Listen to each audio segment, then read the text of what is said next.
नमस्कार बंधुरा केमन आছেন আপনারা সবাই आशा করছি খুব ভালো আছেন। আমিও খুব ভালো আছি।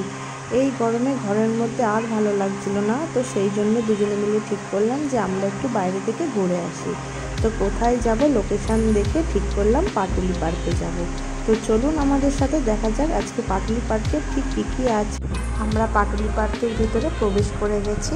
ধীরে ধীরে পাটুলি পার্কের ভিতরে দুজনে মিলে যাচ্ছি।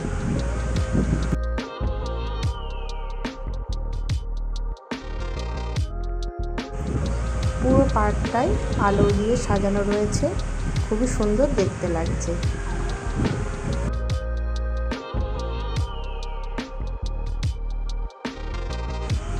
পাটুলি পার্কের ভিতরে একটা ছোট্ট ব্রিজ আছে, আর এটা হচ্ছে বাচ্চাদের শিশু উদ্যান বা বাচ্চাদের খেলার পার্ক।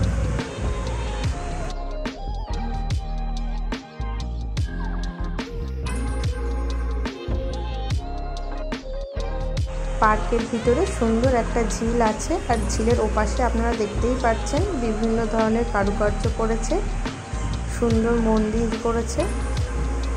সেটি দেখার জন্য আমরা দুজনে মিলে যাচ্ছি। এরপর আমরা বড় রাস্তার দিকে যাচ্ছি। যেতে যেতে দেখতে পেলাম দক্ষিণেশ্বরের মন্দিরটা এখানে খুব সুন্দর করে বানিয়েছে।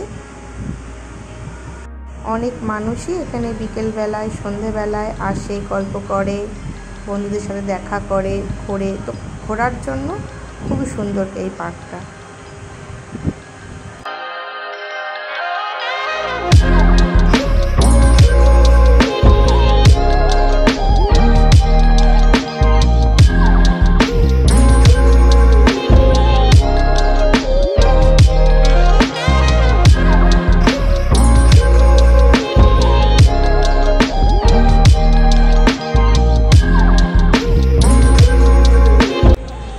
এখানে একটি মা দুর্গার মূর্তি রয়েছে, খুবই সুন্দর।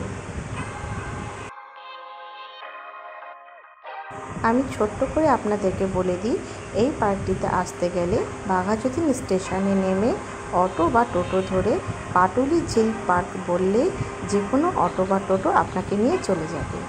বাঘাযতীন স্টেশন থেকে 10 থেকে 15 মিনিটের মধ্যে এই পাটুলি ঝিল পার্কে আপনারা পৌঁছে যাবেন। এই পার্কের ভিতরে কোনো টিকিট বা পয়সার প্রয়োজন নেই। আপনারা দেখুন কত সুন্দরভাবে পার্কটি তৈরি করেছে, খুবই নতুনত্ব রয়েছে পার্কের ভিতরে। এখানে অনেক ধরনের খাবারের দোকান আছে। ব্যাস আমাদের ঘোরা হয়ে গেছে। এরপর আমরা ধীরে ধীরে বাড়ির দিকে রওনা দেব।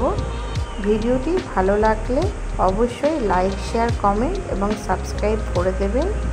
নতুন নতুন ভিডিও নিয়ে আমি আবারও হাজির হব। আপনারা সবাই ভালো থাকবেন, সুস্থ থাকবেন। আজকের মতন এই পর্যন্তই। টাটা।